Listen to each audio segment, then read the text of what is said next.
questão é que a pessoa não tem o senso de realidade do que ela pode comprar ou não. Tem essa questão, concordo, mas também tem a questão de colocar em prática um planejamento. Que às vezes, por exemplo, eu tenho casos que eu atendi de clientes há 2 anos atrás, que eu mostrei para ele o que ele precisava fazer para adquirir em 2 anos. Só que ele não colocou em prática, ficou numa situação pior, porque gastou com coisas supérfluas, assim, que ele poderia sobreviver muito bem sem aquilo.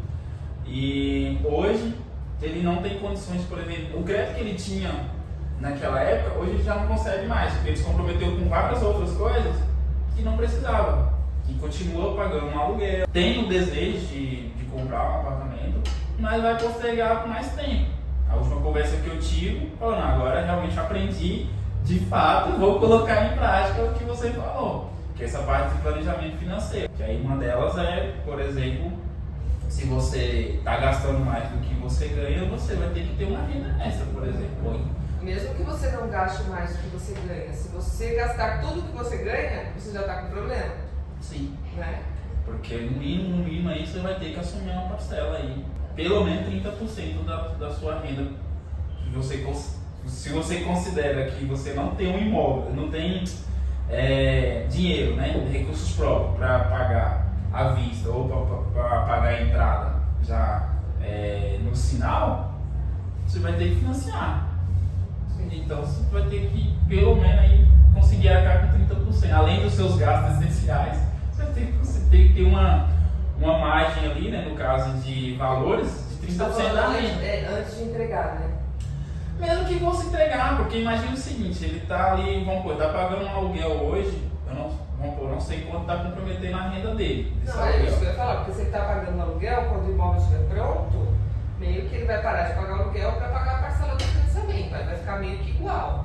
A questão é antes, né? Antes de entregar o imóvel, porque ele ainda está com aluguel e ainda tem que pagar o parcelamento da entrada, então a organização teria que ser maior ainda se você vai comprar na planta do que se você vai comprar pronto. Sim, mas para não ficar muito confuso, o que eu percebo que as Por que pessoas... está confuso? Eu falo assim no sentido de qual que é o segredo dessas pessoas, né, que conseguem mesmo ou tem um poder aquisitivo menor em relação a outra que não consegue. E estou falando pelo atendimento que a gente tem feito nos últimos 5 anos, por exemplo, né, que é mais ou menos o que a gente consegue mensurar de forma mais clara. E eu vejo que é isso. Primeiro passo eles realmente querem. Então eles estão dispostos a pagar o preço, né, que é, por exemplo, economizar, deixar de gastar com coisas supérfluas. Então, não é parar de viver, né, não é parar de ter lazer, não é parar de ter seus momentos ali, por exemplo, de às vezes um jantar fora ou até mesmo uma diversão num parque ou outras coisas que a pessoa gosta de fazer. Não é isso. É você ter um controle daquilo que é importante para você naquele momento e realmente reservar um valor para essa finalidade da aquisição do imóvel. Aí qual que é a melhor forma de você assumir esse compromisso, assim? Que é o que a maioria não faz, né? Como eles, vou ficar 30 anos, vou ficar atrelado aí esperando construir 3 anos no imóvel. Assumir uma parcela, por exemplo, vou comprar no lançamento e aí todo mês eu vou pagar ali R$600. Um exemplo, R$600 daquele apartamento. Para daqui 3 anos eu realmente receber as chaves e pagar, em vez de pagar o aluguel, pagar a parcela de financiamento. Porque às vezes a pessoa fica com essa ilusão, né, de que vai juntar o dinheiro, mas ela não tem esse compromisso, essa disciplina, esse hábito de juntar o dinheiro. Só que se ela assume esse compromisso de, por exemplo, adquirir um apartamento e pagar a entrada parcelada enquanto está construindo, ela acaba que conseguindo. Obrigatoriamente ela vai pagar aquela parcela.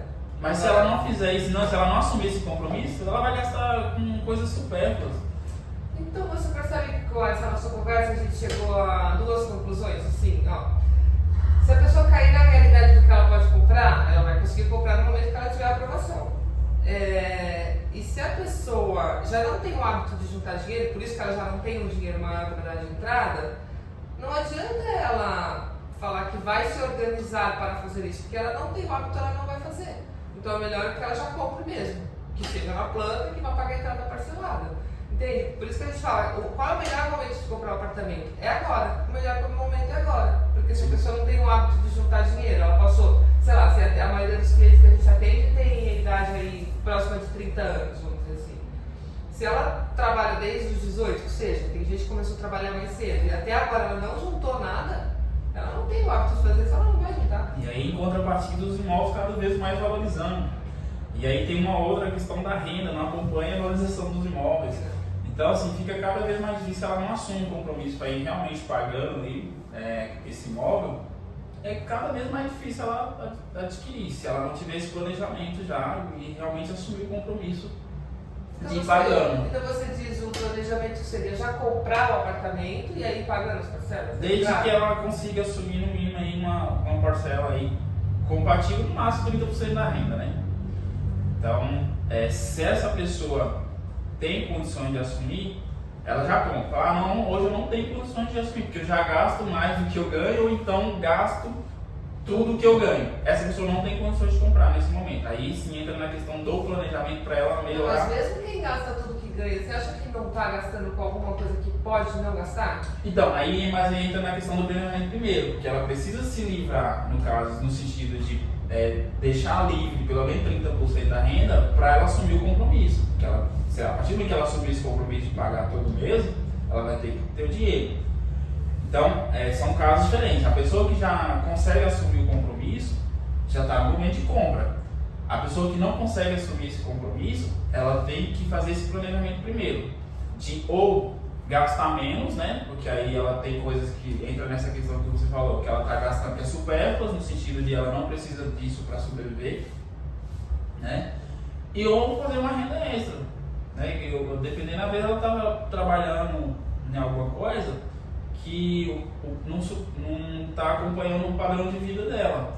Aí ela vai precisar, por um determinado período, fazer uma renda extra. E aí